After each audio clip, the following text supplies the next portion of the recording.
Dr. Robert Young with Doctors for Responsible Gun Ownership is with us on the program. Dr. Young, how are you, sir? Good day to you, Cam. Very well. Well, not very well. Apparently, we're losing our Gander Mountain store here in Rochester. I am sorry to hear that. We are losing our Gander Mountain store in Charlottesville, Virginia, as well. But I hate to hear that. Hopefully, you'll get a new outdoor store there before long. We're looking for it. Yeah. Otherwise, well though, and good. A little hopeful about what I think we're going to talk about today.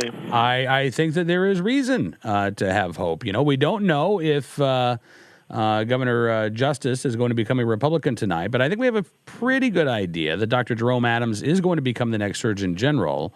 He is currently the Indiana Health Commissioner, and he was testifying before a Senate committee, Health and Human Services. Anti-gun Senator Chris Murphy of Connecticut brought up gun violence and apparently did not like Dr. Jerome Adams, who is a gun owner, Dr. Young. He said guns and gun owners aren't inherently a public health problem, but the violence that results absolutely is. And that's not the acceptable point of view for a doctor to hold, at least in the mind of Senator Chris Murphy of Connecticut. Oh, I was going to say, excuse me, but yes, there are plenty of doctors who hold that opinion.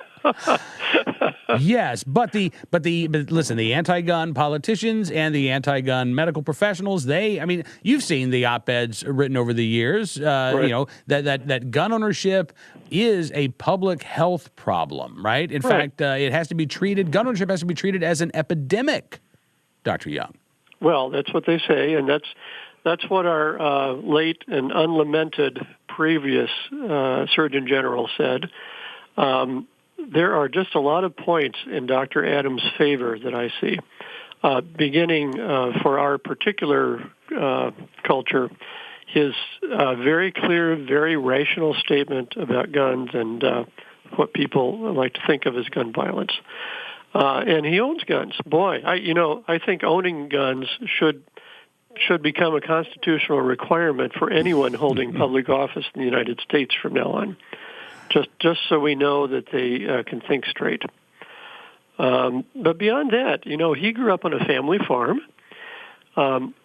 He's been trained. He's obviously a very, very bright, very successful academic. He got numerous scholarships, but he has trained at universities. College at the University of Maryland, internship, residency at a hospital in Indiana. His upbringing, his experience seems like that of many, many doctors. And I'm hoping that his outlook on things is based on that experience, which is full of common sense and full of a focus and training on actually caring for people, not on not on campaigning politically, which he apparently has not done, even though Governor Pence saw fit to appoint him to be the health commissioner of Indiana. You don't always have to set up a pro-candidate PAC in order to get appointed to a high government position, like Dr. Murphy, our previous Surgeon General, seemed to have done. And he's done some good things. He has taken the opioid epidemic, which is really bad through the Midwest, from Chicago through Indiana, Ohio, and up into western New York, where I live. And he took it head on. He got the opiate antagonist, naloxone, readily available throughout Indiana. And he even talked the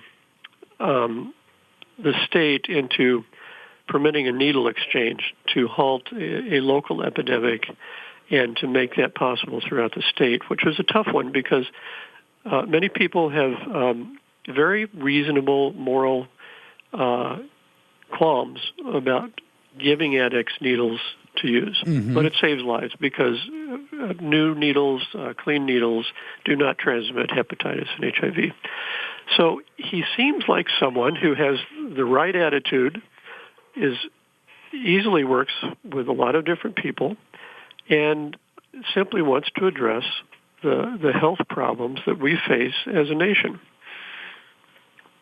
Speaking again with Dr. Robert Young of Doctors for Responsible Gun Ownership about Dr. Jerome Adams, who is President Donald Trump's nominee to be Surgeon General. And, it's interesting that you talk about the needle exchange, because we've talked a lot, Dr. Young, on this program about the opioid epidemic. And that really is an epidemic. I mean, this is, the last 5 years just grown by staggering numbers. I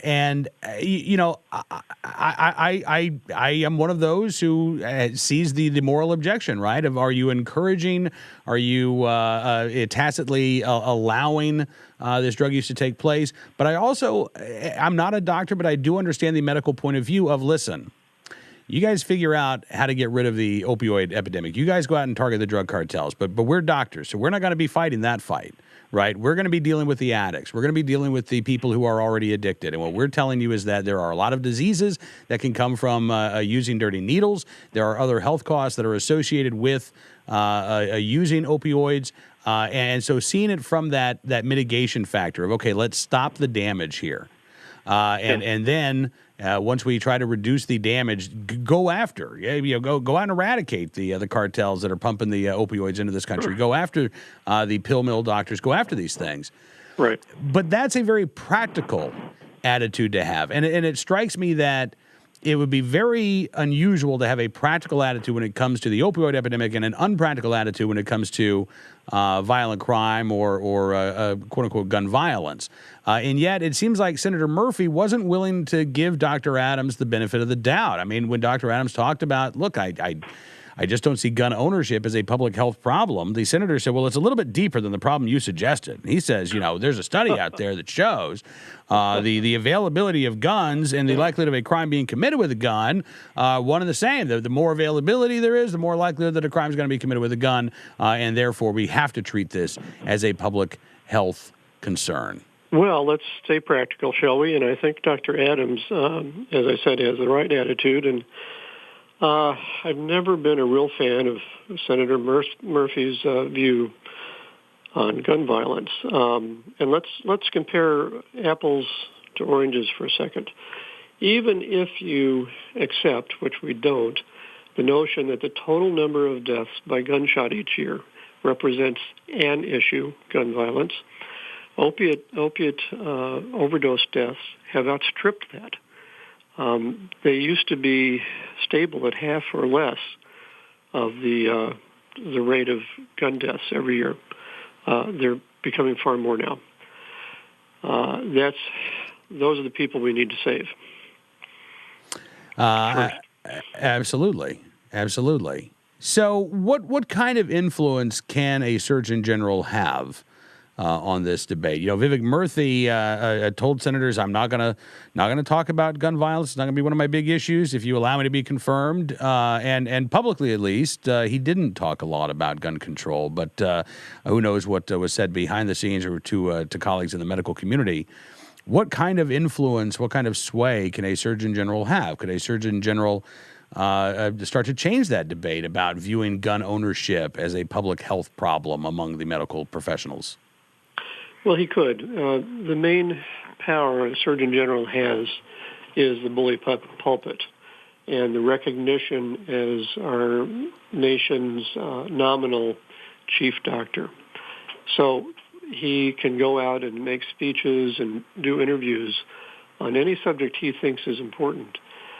It sounds like Dr. Adams will be doing that on subjects that really are important, and we can hope that he will be willing to continue making the point he made about guns and gun ownership in these public fora, that they are not the problem. If he could simply do that, that would be head and shoulders beyond the reality orientation on the subject of any previous Surgeon General. Now, he also is, in fact, the boss of 6,000 or so people who are working in the U.S. Federal Public Health Service, which does a lot of good throughout the country in the underserved areas and in some research. But his real power is that of public persuasion. I think he's taken a good start, and I hope he's unanimously confirmed, and we get to see more of that messaging. I hope so. Dr. Young, listen, I do appreciate you coming on the program. It's good talking with you today. You too, Cam. You all take care. Absolutely. You as well. Dr. Robert Young with the Doctors for Responsible Gun Ownership with us here on Cam & Company. drgo.us is the website for Doctors for Responsible Gun Ownership.